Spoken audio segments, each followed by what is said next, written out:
Today we shall reflect on the theme of vigilance. And vigilance implies that we be ready, we be prepared for anything that can come in our way.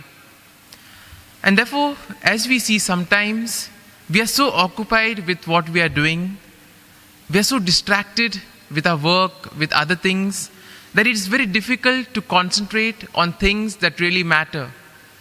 We don't pay attention to what's really going on in our interior lives. A simple example, for example, when our gadgets stop working or if there is a problem, sometimes we tend to blame the manufacturer.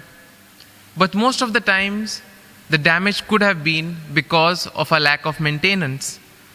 And Jesus gives us the same message today. He warns us that the time for decision can catch us unawares and that it cannot be postponed indefinitely. And the gospel insists with a real sense of urgency on the need to take our life seriously. John, in his second letter, speaks about loving one another and by doing the will of the Father. Because by doing this, we are walking on the commands that the Lord has given us. And he invites each of them to be on guard against those who try to deceive. And therefore, we can be aware only if we are connected with our inner selves and if we are connected to God. A glance at the life of Saint Stanislaus Kostka reveals that his life was characterized by angelic innocence, purity of thought and speech. And he had a great zeal in order to proclaim and work for the kingdom of God. And all this is possible when we become aware of ourselves. It's only then when we can reach out to others. After we heard the gospel, many would have this question: what can nature teach us about the return of Jesus on the day of the final judgment? Now, Jesus quoted a very familiar proverb to the audience.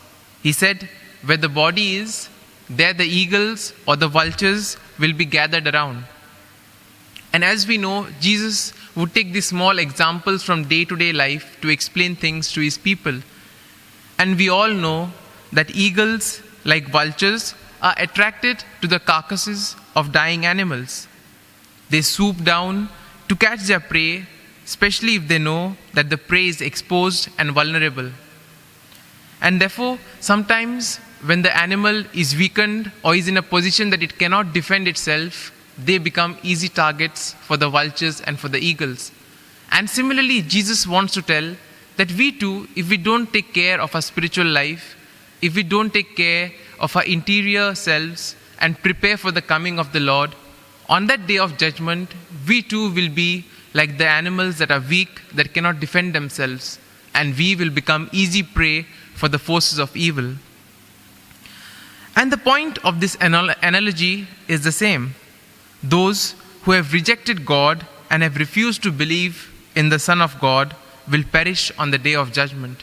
But on the other hand, those who have believed will be vindicated, and they will have everlasting joy and happiness in heaven. And therefore, the day of the Lord's judgment and the final verdict will come swiftly and unexpectedly. And therefore, Jesus warns his listeners not to be caught off guard. And then we see that one person will be taken, one will be left. And through this, Jesus wants to signify that each one of us will be judged according to what we have done in our day-to-day lives. Each one of us have been given opportunities, whether we have used those opportunities for the good or for the bad. Secondly, each one of us have been given a free choice by God. Nothing is forced upon us. And then we have the option of either choosing Jesus or rejecting him.